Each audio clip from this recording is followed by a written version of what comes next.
என்னத்த பேசுறதுன்னு தெரில. மனசுக்கு ரொம்ப கஷ்டமாக இருக்குது. உங்களுக்கு மனசு கஷ்டமாக இருக்குன்னு எனக்கு தெரியும். ஏன்னா இப்போ நாட்டில் நடந்துகிட்ருக்கிற சம்பவம்லாம் நீங்களும் கேள்விப்பட்டிருப்பீங்க, டிவியில் பார்த்துருப்பீங்க, செய்தியாக பலர் சொல்லி கேட்டிருப்பீங்க. அதனால் உங்கள் மனசும் வலிக்க தான் செய்யும். ஏன்னு கேட்டிங்கன்னா, கோவை சூலூருங்கிற இடத்துல ஒரு 10 வயது சிறுமியை வந்து பாலியல் வன்கொடுமை பண்ணி ரொம்ப கொடுமையான முறையில், கொடூரமான முறையில் கொலை பண்ணியிருக்காங்க. 2 கையெழுமே முடிச்சிருக்காங்க. அதோட அந்த 10 வயது சிறுமி தலைமுடியாலேயே அந்த சிறுமியை வந்து இறுக்கி கொண்டிருக்காங்க. அந்த தலைமுடியாலே இறுக்கி கொண்டிருக்காங்க. இந்த விஷயத்த நம்ம செய்தியாக பார்க்கும்போது எவ்வளவு கொடுமையாக மனசு கஷ்டமாக இருக்குது. எங்கே போயிட்டுருக்கு உலகம்? தயவு செய்து ஆண்களே சுய கட்டுப்பாடோடு இருங்கள், சுய ஒழுக்கமாக இருங்கள். நான் உட்பட என்னையும் சேர்த்து தான் சொல்கிறேன்.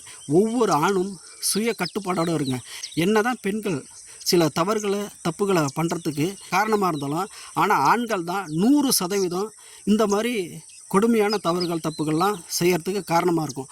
அதனால் தயவுசெய்து எல்லா ஆண்களும் முடிஞ்ச வரைக்கும் எல்லா பெண்களையும் சகோதரியாக பாருங்கள், அம்மாவாக பாருங்கள். ஆண்கள் அனைவரும் பெண்களை சகோதரியாக பாருங்கள், அம்மாவாக பாருங்கள், கூட பிறந்த உறவுகளாக பாருங்கள். அப்போ தான் வந்து இந்தமாரி தவறுகளாக நிறுத்த முடியும். நான் வந்து முன்னாடியே இதை பற்றி ஒரு பதிவு போட்டிருக்கேன்.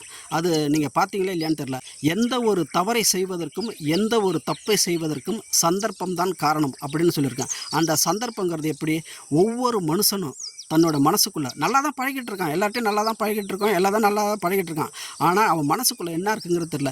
ஏன்னா அப்போ தான் சொல்லுவாங்க, பெண்களோட மனசு ரொம்ப ஆழம், பெண்களோட மனசில் என்ன இருக்குங்கிறதே கண்டுபிடிக்க முடியாது அப்படின்னு சொல்லுவாங்க. இப்போ நம்ம அதை மாற்றி தான் சொல்லி ஆக வேண்டிய ஒரு சூழலில் இருக்கோம். என்னன்னு கேட்டிங்கன்னா, ஆண்களோட மனசு தான் ஆழம், ஆண்களோட மனசில் என்ன இருக்குன்னு யாராலையுமே கண்டுபிடிக்க முடியாது அப்படிங்கிற ஒரு மொழியை தான் எடுத்தாகணும். ஏன்னா பெண்களோட மனசு தான் ஆழம், பெண்களோட மனசில் என்ன இருக்குன்னு யாராலையுமே கண்டுபிடிக்க முடியாதுன்னு சொல்லுவாங்களா பழமொழி.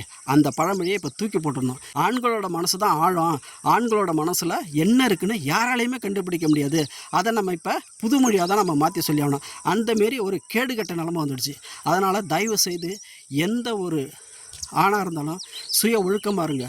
நான் உட்பட என்னையை சேர்த்து தான் சொல்கிறேன், சுய ஒழுக்கமாக இருங்க. ஏன்னா இங்கே சமுதாயத்தில் இந்த மாதிரி பாலியல் வன்கொடுமை குற்றங்கள் நடக்கிறதுக்கு முக்கிய காரணம் 100% ஆண்கள் தான். அதுக்கப்புறம் தான் பெண்களை நம்ம வந்து ஒரு சில சதவீதத்தில் குற்றம் சாட்டலாம். ஏன்னா எந்த ஒரு ஆணும் சந்தர்ப்பம் கிடைக்காத வரை அவன் நல்லவனாக இருக்கான். சந்தர்ப்பம் கிடச்சிட்டா அவன் மனசில் இருக்கிற வக்ர புத்தியை வந்து அங்கே காட்டிடுறான். அதுதான் சந்தர்ப்பம்னு நான் சொல்கிறது. அதனால் தயவு செய்து புத்தகத்தை படிங்க, கோயிலுக்கு போங்க, தியானம் பண்ணுங்கள், நல்ல விஷயத்தை எடுத்துக்கங்க. தயவுசெய்து கெட்ட விஷயமாக பார்த்துட்ருக்காதீங்க.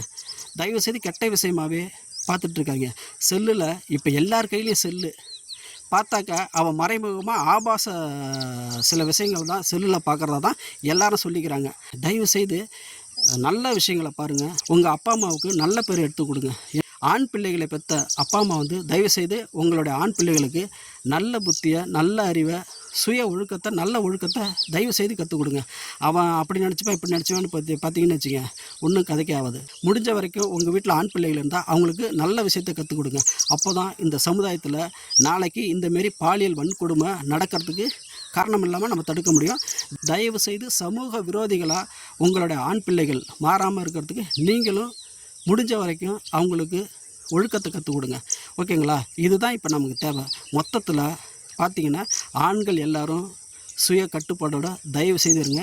எல்லா பெண்களையும் சகோதரிகளாக பாருங்கள், பெத்த பிள்ளைகளாக பாருங்கள், அம்மாவாக பாருங்கள். எல்லாமே காலப்போக்கில் எல்லாம் சரியாயிடும். இதில் வந்து காவல்துறை நம்ம என்ன பண்ண முடியும்? காவல்துறை வந்து தினமும் ரோந்து பண்ணி தான் போகிறாங்க.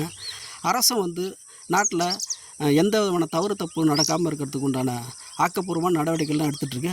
ஆக மொத்தத்தில் போலீஸையும் இதில் குற்றம் சொல்ல முடியாது. அவங்களாட்டும் முடிஞ்ச வரைக்கும் உயிரை கொடுத்து ரோந்து போகிறாங்க, எங்கெங்கே பிரச்சனை நடக்க எல்லாத்தையும் பார்க்குறாங்க. இதில் போலீஸ் மேலேயும் குற்றம் சாட்ட முடியாது, அரசு மேலேயும் குற்றம் சாட்ட முடியாது. அது ஆண்ட அரசாக இருந்தாலும் சரி, இப்போ ஆண்டுட்டு இருக்க அரசாக இருந்தாலும் சரி, நம்ம கரெக்டாக இருந்தால் தான் இந்த மாதிரி பாலியல் வன்கொடுமை நடக்கிற தவறுகளையும் தப்புகளையும் நிறுத்த முடியும். மொத்தத்தில் எந்த அரசு மீதையும் குற்றம் சொல்லி ஒரு பிரயோஜனமும் கிடையாது.